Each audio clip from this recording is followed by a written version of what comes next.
Hi friends, இப்போ நம்ம தல சார் மலேசியாவில் கார் ரேசிங்கில் இருக்கப்ப அங்கே டைரக்டர் ஏஎல் விஜயும் இருந்தார். தல சாருக்கு சப்போர்ட்டும் செம்மையாக பண்ணார். அண்ட் ஏஎல் விஜய் அங்கே போனதுக்கு மெயின் ரீசன் நம்ம தல சாரோட டாக்குமெண்ட்ரி மூவி எடுக்க போகிறாரு.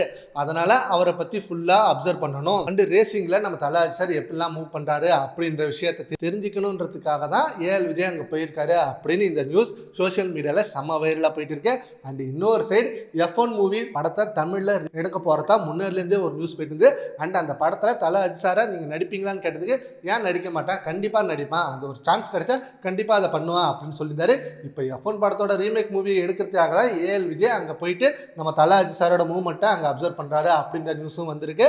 அண்ட் ஆல்ரெடி F1 படத்தை ரீமேக் பண்ணால் கண்டிப்பாக விஷ்ணுவர்தன் தான் எடுப்பார் அப்படின்ற மாதிரி நியூஸ் போயிட்டு இருந்தது. அண்ட் ஆளுக்கு இந்த மாதிரி ஒரு நியூஸ் சொல்லிட்டு இருக்காங்க. அண்ட் ஏஎல் விஜய் மட்டும் அங்கே இல்லை, டைரக்டர் சிறுத்தை சிவா அவர்களும் அங்கே போயிட்டு நம்ம தல சாருக்கு செம்ம சப்போர்ட் பண்ணாரு. நம்ம தல சார் கூட ரேசிங் முடிகிற வரைக்கும் இருந்தாரு. ஸோ இவங்கெல்லாம் போனது நம்ம தல சாருக்கு வெறும் சப்போர்ட் பண்ணதானா இல்ல அடுத்த படத்துக்கான ஸ்டோரி சொல்லி ஓகே பண்றதுக்காகவா அப்படின்னு சரியா தெரியல. ஸோ வெயிட் பண்ணி பார்க்கலாம், இதெல்லாம் ரூமர் நியூஸா இல்ல உண்மையான நியூஸானு. AK-64 படம் ஆதிக் ரவிச்சந்திரன் தான் அப்படின்றது அபிஷியலா நம்மளுக்கு தெரியும். அந்த படத்தோட ஷூட்டிங் வேற ஜனவரி மாசம் தான் ஸ்டார்ட் ஆக போகுது.